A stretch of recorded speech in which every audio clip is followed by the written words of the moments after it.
Жалпы қазақ үшін демография мәселесі өзекті. Жаугершілікті көп көріп, ашаршылық, репрессия, ұлы отан соғысы сияқты толып жатқан тарихи кезеңдердің нәубеттерін бастан өткізген ұлтымыз үшін жанұя құру мен ұрпақ жалғастырудың мәні зор.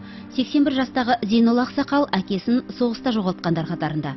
Көптеген қазақ отбасыларының басына түскен ауыр жағдай бұл кісіні де айналып өтпеді. Өзі болса жастайынан еңбекпен шыңдалды. Құрметсіз болған жоқ. Еңбек көрсетеді ғой. Біз маңдай жерді былай сыпырып жүріп істедік. Қонаевтың қолында ұстаған кезім болды. Комсомол бригадасын басқарғанда. Әуелде поднятие селена болды ғой. Сосын Қазақстанда қой санын 50 миллионға жеткізу керек. Оны жеткіздік. Үнемі тыным таппағандықтан болар, Ақсақал бұған дейін денсаулық жағдайына шағымданып көрмепті. Зейнетке шыққаннан соң да тұрғылықты жері бойынша үнемі дәрігерлердің қадағалауында. Дәрігерлерге тегін барам, курортқа барам. Тамақты 4 мезгіл береді, жақсы тазалау күшті. Дәрігерлері, медиктері жақсы емдейді, жақсы көмек жасайды. Кәрімовтар отбасы бүгінде 10 бала өсіріп, одан 15 немере, 6 шөбере сүйіп отырған жайы бар. Ақсақал елдегі халық санын арттырудың маңызды екенін айтады. Халықтың санын көбейту үшін бірінші адам денсаулығын түзету керек. Сосын әрбір семьяда балалы шағалы болу керек, жанды жақсы болу керек. Халықтың саны сонда көбейеді. Бір бала, 2 баламен орналасып тастаған болмау керек. Қазақстанда 20 ғасырдағы ең жоғары туу көрсеткіші 1987 жылы тіркелді.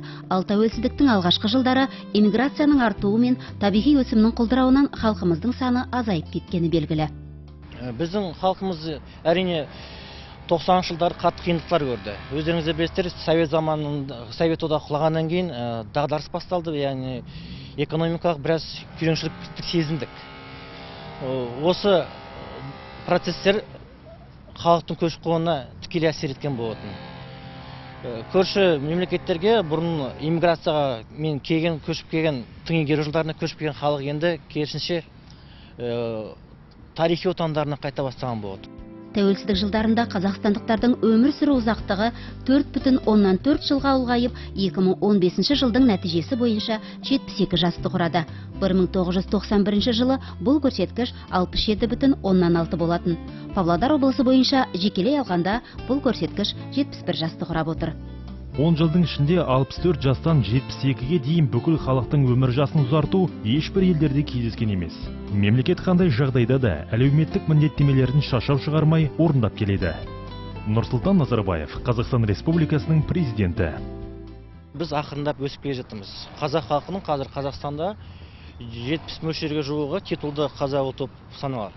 Соңғы деректер бойынша біздің қазақ халқының өсуі жылдық бірінші квартал бойынша жылдық өсім 10,5% көрсеткішті көрсетіп тұр. 2014 жылға арналған рейтингті ақш-тың орталық барлау басқармасы жасаған. Қазақстан рейтингтің 150-ші орнына жайғасып, халықтың орташа өмір сүру ұзақтығы жөнінен Ресей, Қырғызстан, Украина, Монғолия, Тәжікстан елдерінен озып тұр. Оған 223 ел қатысып отыр. Көш басында Монако. Бұл елде адамдар орташа есеппен 89 жас жасайды. Екінші орында Моако 84,48 жас. Үшінші орында Жапония 84,46 жас. 90 жылға дейін біздің халқымыз ақырында өсіп, 2006 жылға дейін жақсылап бір үлкен өсудің дүмпуін көреміз. Бұл қалай, яғни дәстүрлік. Балалардың, яғни ата-аналардың біздің дәстүрлік түсінігімізбен 2-3 бала әкелу деген, бұл ұл бала әкелу, дүниеге әкелу деген бұл өте қуанышты, отбасын құру, бала әкелу деген біздің түсінігімізде, дәстүрлі түсінігімізде бұл өмірдің бақыты болып есептеледі. Сол бақыт деген түсінікті біз дәріптеуіміз керек.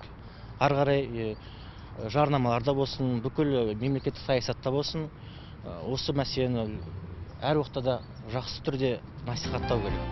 1991-2013 жылдар аралығында тарихи отанына 246.603 отбасы оралды. Иммигранттардың негізгі бөлігі Қазақстан аумағына Өзбекстан, Монғолия, Қытай, Түркменстаннан келген этникалық қазақтар.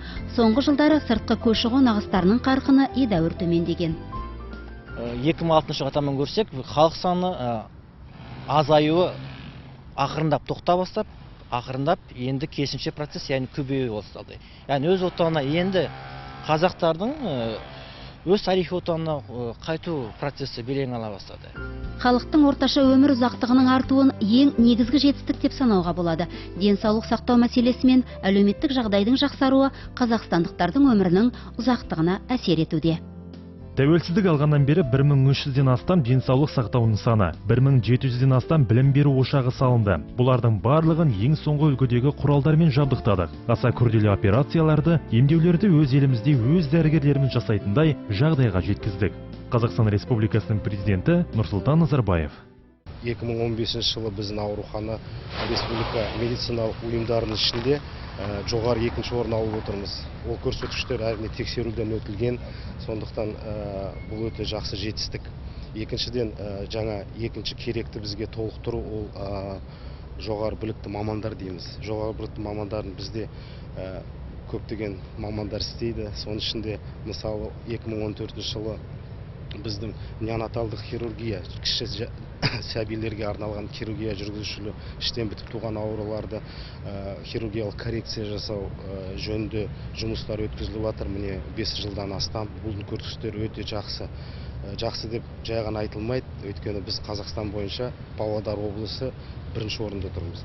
Біздің осы іштен бітіп туған ауруларды хирургиялық жөндеуінде бізде өлім көрсеткіштері өте төменгі сандарда. Тағы сол айта кетеріміз, жарақат жағында жаңа инновациялық технологиялық құралдар қолданып балаларға операция жасалады. Онкогематология жағынан қазір жаңа қадамдар жүргізіліп жатыр. О жағында көтеріп, жаңа жоспарлы бағдарламалар ерініп, неғұрлым көбірек балаларды зерттеуден өткізіп, алдын алу жолдарын тауыстырып жатырмыз. Денсаулық жаңа мемлекеттік бағдарламасында ел демографиясына айтарлықтай әсер ететін факторлар артериалдық гипертензия, созылмалы жүрек кемістігі және қан диабетіне баса назар аударылады. Осы мақсатта кешенді шараларды қабылдау қарастырылып отыр. Ең басты бағыттардың бірі жүктелі әйелдерге, босанғандарға және сәбилерге көмектесу. Ол бір бағыт, және бір үлкен бағыты жарақат алудың жолын алдын алу. Ең бастысы көрсеткіштері сол арқылы соған сәйкес жол карталары ашылып отыр. Бұл бағдарлама өте үлкен, сондықтан оны орындау үшін бірнеше қажетті көрсеткіштер керек болып тұр. Ең бастысы, мысалы, ол техникалық базалық жағдайлар дейді. Қазіргі мысалы облысымызға айланып келсек, біздің көрсеткіштеріміз өте жақсы. Соған сәйкес базалар техникалық құжаттармен толықтыру үшін көптеген істер жүргізіліп жатыр. Мемлекеттен тиген және келісімдер, өтінімдерге қол қойылып, біздің облысымызға келесі жылдан бастап жаңа техникалық заттар, құралдар, құжаттар келіп түсуіне жол ашылған. Елбасы азаматтар денсаулығын нығайту саясаты жүргізіліп, медициналық қызмет көрсету сапасының бірыңғай стандарттары енгізілетінін айтты. Біз енді балалар ауруханасы жағынан аналитикалық жұмыстар жүргізу кезінде байқаймыз, ең бастысы сәби өлімінің көрсеткіштерінің төмендеуі. Ең бастысы, мысалы, 2014 жылы бұл көрсеткіш 109 бала ретінде болса, 2015 жылы бұл сан 80-ге түсіп отыр. Бұл өте жақсы көрсеткіш. Оған істелініп отырған жұмыстар, мысалы, жүкті әйелдерді уақытында тіркеуге алу, тексеру, бұларды зерттеу жұмысына және іштен бітіп туған жарақат алдын алу кезінде өткізілетін диагностикалық зерттеу бәрі жоғары жағдайда деп біз соған сүйеніп, содан болу керек деп ойланып отырмыз. Қазақстан Республикасы статистика агенттігінің болжамы бойынша халық санының өсуі мен көші-қонның қазіргі деңгейі сақталатын болса, тұрғындар саны 2020 жылы 18,7 миллион адамға жетеді екен. 2021 жылға қарай қазақстандықтардың өмір сүру ұзақтығы орташа есеппен 73 жасқа дейін өсуі тиіс.